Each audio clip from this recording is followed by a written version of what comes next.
अगर आप कंप्यूटर और टेक्नोलॉजी में इंटरेस्ट रखते हैं तो आपको कंप्यूटर के कुछ विशेष भागों की जानकारी होनी ही चाहिए। एक कंप्लीट कंप्यूटर में रैम, रोम, प्रोसेसर, ग्राफिक्स कार्ड और भी बहुत अलग अलग डिवाइस लगे होते हैं। तो आज हम कंप्यूटर के एक ऐसे ही इंपॉर्टेंट भाग के बारे में जानेंगे जिसे कहते हैं रैम। जब आपने एक नया फ़ोन या कंप्यूटर लिया होगा तो एक कॉमन सा क्वेश्चन बहुत सारे लोगों ने आपसे पूछा होगा कि आपके फ़ोन या कंप्यूटर में रैम कितनी है। अगर आप भी यह नहीं जानते हैं कि कंप्यूटर में रैम क्यों और कितनी इम्पोर्टेंट है तो आज का वीडियो रैम के बारे में ही है। तो आज के वीडियो में हम सब कवर करेंगे कि रैम क्या होता है, रैम क्या काम करती है एवं आपको कितनी रैम लेनी चाहिए। अगर इन सब सवालों के जवाब आप नहीं जानते हैं तो इस वीडियो के अंत तक बने रहें।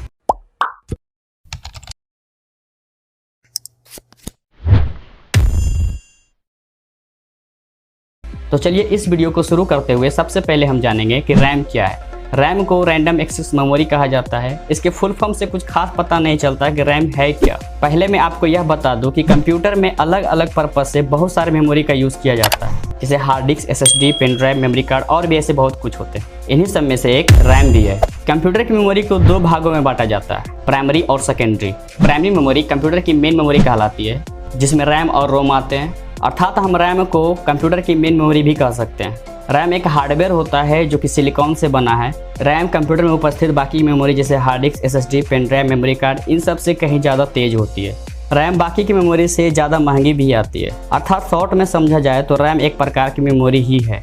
इसे और अच्छे से समझने के लिए अगले टॉपिक पर बढ़ते हैं कि रैम काम क्या करती है। रैम का काम हार्ड डिस्क में सेव किसी डाटा को चलाना अर्थात रन करना होता है। इसे आसान भाषा में समझने के लिए एक एग्जांपल लेते हैं। जैसे कि मान लिया जाए कि हमने अपने कंप्यूटर में किसी गेम या मूवी को डाउनलोड किया है, तो जब हम उस गेम या मूवी को डाउनलोड करते हैं तो वह हमारे हार्ड डिस्क में स्थायी रूप से यानी परमानेंटली सेव हो जाता है, क्योंकि हार्ड डिस्क का काम किसी डाटा को स्टोर करने का ही होता है। लेकिन जब हम हार्ड डिस्क में सेव गेम या मूवी को चलाते हैं या रन करते हैं तो वह हार्ड डिस्क से उठकर रैम पर चली जाती है। अर्थात हार्ड डिस्क का काम किसी डाटा को लंबे समय तक स्टोर करना होता है एवं रैम का काम हार्ड डिस्क में सेव डाटा को चलाना या रन करना होता है। हमारे कंप्यूटर में जितना ज़्यादा रैम होगा उतना ज़्यादा से ज़्यादा डाटा को एक बार में स्मूथली रन करवाया जा सकता है।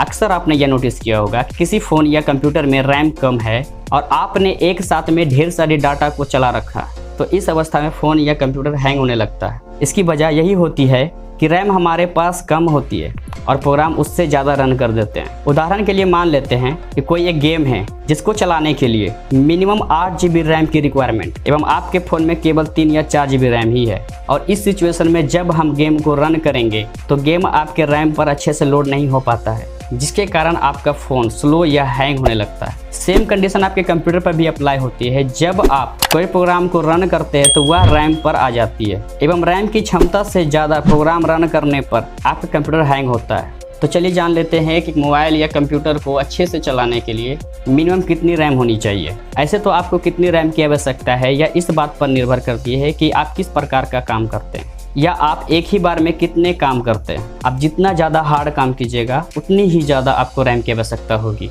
आपके कंप्यूटर में जितना ज़्यादा से ज़्यादा रैम होगी, कंप्यूटर में किसी प्रोग्राम को उतनी ही फास्ट और स्मूथली रन करवाया जा सकता है। इसलिए कहा जाता है कि ज़्यादा रैम मल्टीटास्किंग के लिए उपयोगी होती है। और तो और आजकल तो हम सुपर मल्टीटास्किंग करते हैं।